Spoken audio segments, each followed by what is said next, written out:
Hi, I'm Katie Pierce, speech-language pathologist. I'm Katie Darby, speech-language pathologist. Amanda Warwick, special education teacher. Candace Keenan, career educator. I think that at the high school where we work, we have seen a huge improvement in just the district-wide common language of AAC users, where if we are outside of our classroom, even other teachers will start to be watching us work with them, and then they will pick up on those strategies and they'll start to use them themselves. And that way we can go up to them and say, I really like how you were modeling how to say this. And so that's really nice to see that from building to building and from classroom to classroom. And we just appreciated how the Smart Communication Partner had a training that you could use, even if it was just Amanda and Candace working on, we want these skills done with this individual student, or Amanda with all of her paras in her classroom. And then we took it a step further, and so Katie and I are the SLPs that serve the same district. And so we got permission to do a PD for any para and special educator with a student with complex communication needs, so that the entire district is on the same page as far as what we expect when we communicate with those kids that need that extra level of support. I also feel like it helps with intentionality. So you have these 5 strategies that everyone knows, and that kind of sets the expectations as to what to be using. And even with students with more significant disabilities who tend to use the AAC systems, it just helps aid in that transition between building to building and teacher to teacher, so that there's that common thing that they're going to be familiar with as soon as they walk in the room, that's going to be an expectation in the classroom.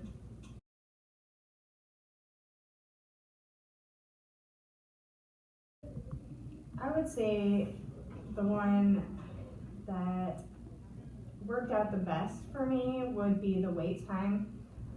Each student that we work with is all different, so the amount of wait time is always different. So it's always important just to wait them out. The response that they have might not have anything to do with what you're talking about, but find a way to incorporate it in what is going on. I think that works best for all the students. When we've really seen that has increased participation in the classrooms and in the social interactions that happen in the classrooms, when we're giving them that chance to respond instead of just assuming that they can't, moving on. And I just think that another huge aspect that is ultimately a huge game changer is this modeling. It's going to take a student a pretty significant amount of time before they're going to be able to pick up like a piece of that communication device completely independently. And so a huge part of it is modeling and just making sure that we are, even if we're just exploring the device itself, if it's new to us, go through those steps. You're like, I wonder where, this could be. Is it here? No. And so just thinking out loud, a lot of those things as well is super huge, because they're listening, they're watching what you're doing, and that's just going to help them pick up that skill so much faster. The really cool thing that I think we've both seen is that their peers are starting to pick up the modeling too, and they see the adults modeling for the students, and then they just jump into the device and model as well. So I think that's been, the more people the better. I mean, it can't just be the SLPs, so I feel like that's been a huge game changer too. Definitely. So we have to know the device just as well as that student, because if we don't know where the vocabulary is, it makes it harder to model. And vice versa. I mean, if you're talking through your thinking process, it helps them to have that same thinking process as they're finding vocabulary too.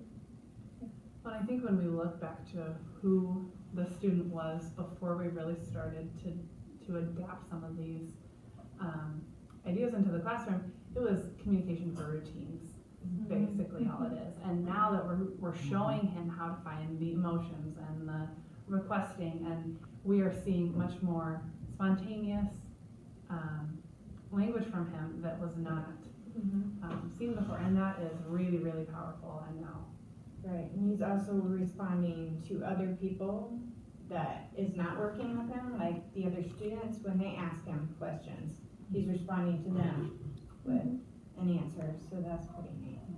Like even today, like an hour ago, he hit a huge milestone in something, and are we at a point where he would say, I feel excited? you know, maybe not, but you were saying like, oh my gosh, I am excited, like I am excited, like this is my excited face, this is great, like this is such a good thing. Right. And that's how we get to that point where he does feel that he can do that, is by modeling and doing those things.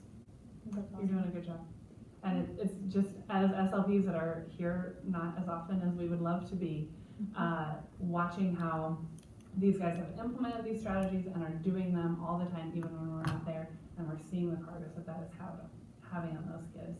Super powerful, and we're really, really pleased.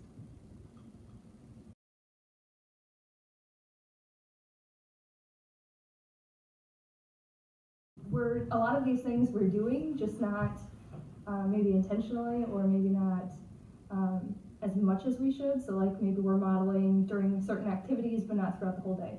So how do we take those steps and make sure that we're doing them consistently and being intentional about each step? And I think there's strategies that you don't have to flip over your entire classroom to do, which helps too. Yeah, most of them, I think that you're probably doing them anyway, but you just don't realize that you're doing them, which is what I think that we kind of found, that once we went through the training, we were like, oh my gosh, we do that too, but then we weren't thinking about actually doing them, but we were, which was kind of cool. Right, and just like, you probably just do them just every so often, but just try to do it more. Just like the modeling. Just me doing them more and other students seeing that and being able to do the same thing, you know, with these students is pretty awesome. When other students get involved and they can have a conversation with the students that are using their communication devices. We even had some jealousy, I think, at first, where, like, say Candace was working with a student on modeling, and she, you know, she'd be pretty engaging, and she'd be excited, she'd be like, you know, where would that be? And then somebody would be like, oh, look at mine, you know, like, where's, you know, find some buttons on mine, which was kind of cool. What a cool thing to be, like, envious about. Like, I want you to help me use my device, like, that's exciting. Well, communication should be fun. It is, should yeah. be engaging, so. The other thing that we did after our district-wide training was we broke up into tables and thought, okay, student by student, classroom by classroom, how does each of these 5 ideas, how are they going to change how we work within our classroom setting? And so lots of brainstorming time, and like Katie said, building on the strengths, like we're doing this, how can we just do it more? And specifically during lunchtime, how are we going to do it? And with this communication device to this one, how does this idea of modeling apply in different levels as well? So I think it's a lot of team building and brainstorming and setting goals for yourself on what do we want to see for these students and how are we going to help them get there. Absolutely.